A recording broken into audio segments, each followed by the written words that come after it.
இவர்கள் ஏமாற்றுக்காரர்கள். என் மக்கள் இன்னும் நம்பிக்கொண்டலைகிறார்கள்.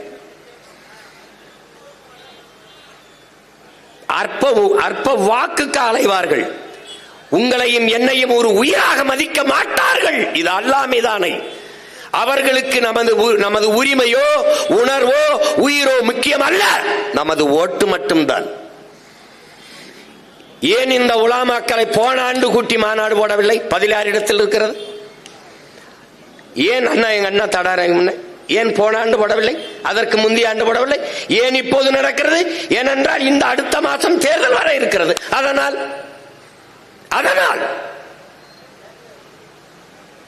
போன ஆண்டு பொங்கலுக்கு ஏன் 1000 ரூபாய் கொடுக்கவில்லை? இப்போது 3000 ஏன் கொடுக்கிறார்கள்? அடுத்த மாதம் தேர்தல். போன ஆண்டு படிக்கிற மாணவர்களுக்கு எதற்காக மடிக்கணினி கொடுக்கவில்லை? இந்த ஆண்டு ஏன் அடுத்த மாதம் தேர்தல்? இவர்கள் கட்சி அரசியல், தேர்தல் அரசியல் செய்வார்கள். உங்கள் பிள்ளைகள் நாங்கள் மட்டும்தான் மக்களுக்கான அரசியல், மக்கள் அரசியல் செய்வோம். அவர்கள் செய்தி அரசியல், விளம்பர அரசியல் செய்வார்கள். உங்கள் பிள்ளைகள் நாங்கள் தான் செயல் அரசியல், சேவை அரசியல் செய்வோம்.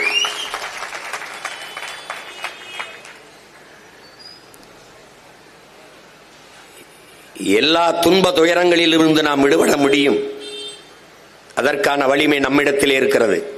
ஆனால் அறிவார்ந்த என் தமிழ் சமூக மக்கள், என்னிலும் இளைய என் தம்பி தங்கைகள் புரிந்து கொள்ள வேண்டும். உண்மையிலேயே இவர்கள் சொல்வது போல நாம் சிறுபான்மையினரா? சிறுபான்மையினர் என்றால் எப்படி, எதை வைத்து சிறுபான்மை?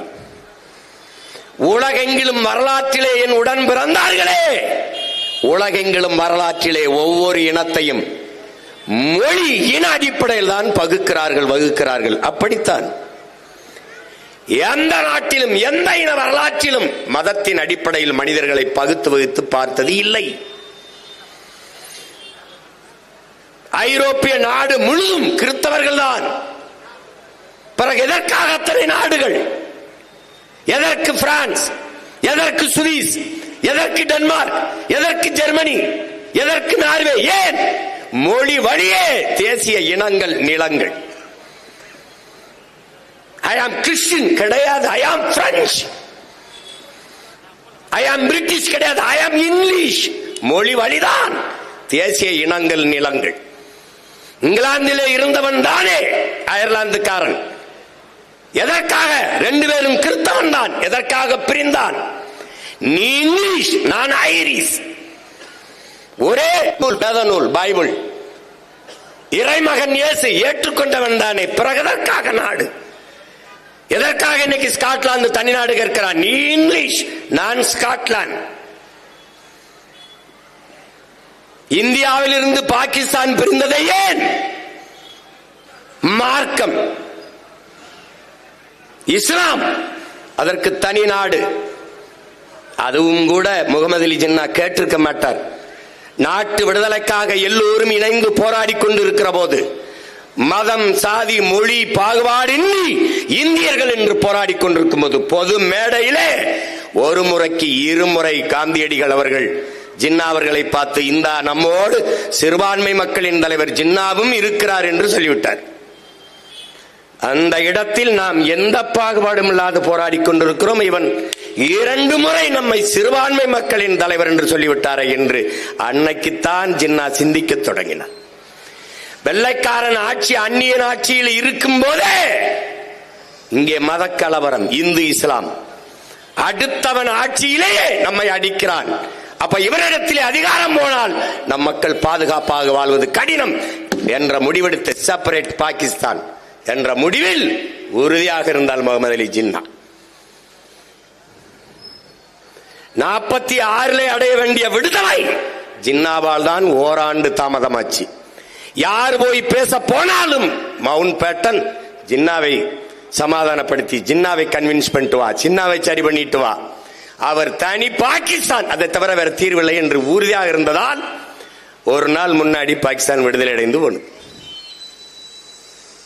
அங்கே போன பிறகு ஒரே மார்க்கம், ஒரே இறை, ஏக இறைவன் அல்லாஹ், ஒரே நூல், நபிகளின் மொழி குரான், ஒரே வழி, நபிகளின் வழி. பிறகு எதற்கு பங்களாதேஷ்? ஜின்னா சொல்கிறார் உருது ஆட்சி மொழி என்றார். டாக்கா பல்கலைக்கழகத்திலே படித்துக் கொண்டிருந்த மாணவர்கள், முஜிபுர் ரஹ்மானும் அவருடைய நண்பர்களும் என் தாய்மொழி வங்க மொழி என்னானது என்றான். கலவரம். ஒரே மார்க்கம், ஒரே இறை, ஒரே வழி, நபிகளின் மொழி வழி. ஆனால் நீ உருது, நான் வங்காளி. இதாண்டா நான் இஸ்லாத்தை ஏற்றிருக்கிறேன். அவன் அரேபியன், அவன் உருது, அவன் வங்காளி, அவன் மலையாளி, அவன் தெலுங்கன், அவன் குஜராத்தி, அவன் பீகாரி, நான் தமிழன். தாண்டா கோட்பாடு. உலகெங்கிலும், எனக்கும் உனக்கும் இல்ல, உலகெங்கிலும் வரலாற்றின் வழி இதுதான். இந்தியா இத்தனை மாநிலங்கள் பிரிக்கப்பட்டிருக்கிறது. 29 மாநிலம். எந்த மாநிலம் சாதிக்காக மதத்துக்காக பிரிக்கப்பட்டதின் உடன் பிறந்தார்களே? மொழி வழியே தேசிய இனங்கள், நிலங்கள். நாங்கள் தமிழர்கள், தமிழ்நாடு. அவர்கள் மலையாளிகள், கேரளா. அவர்கள் தெலுங்கர்கள், ஆந்திரா. அவன் மகாராஷ்டிரா, மராட்டியம், மகாராஷ்டிரா.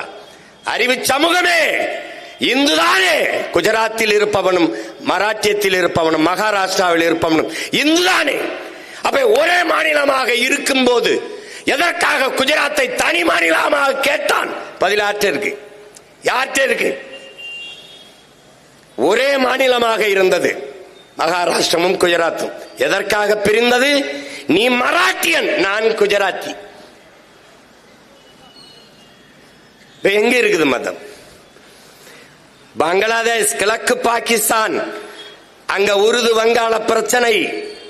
போராடுகிறவன் கிழக்கு பாகிஸ்தான்ல இருந்து போராடுபவன் யார்? வங்காளி. போராடுகிறவன் மார்க்கம் எது? இஸ்லாம்.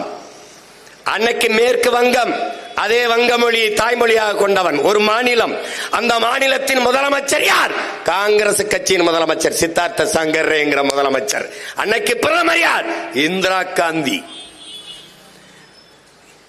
அங்கே போராடி கலவரத்தில் சிக்கி சாபவன் யார்? இஸ்லாமியன். இங்கே ஆட்சியில் இருப்பவன் யார்? இந்து.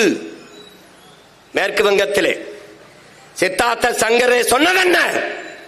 எழுந்து சொன்னார், கிழக்கு பாகிஸ்தானிலே என் இன மக்களை பாகிஸ்தானியர்கள் கொள்கிறார்கள்.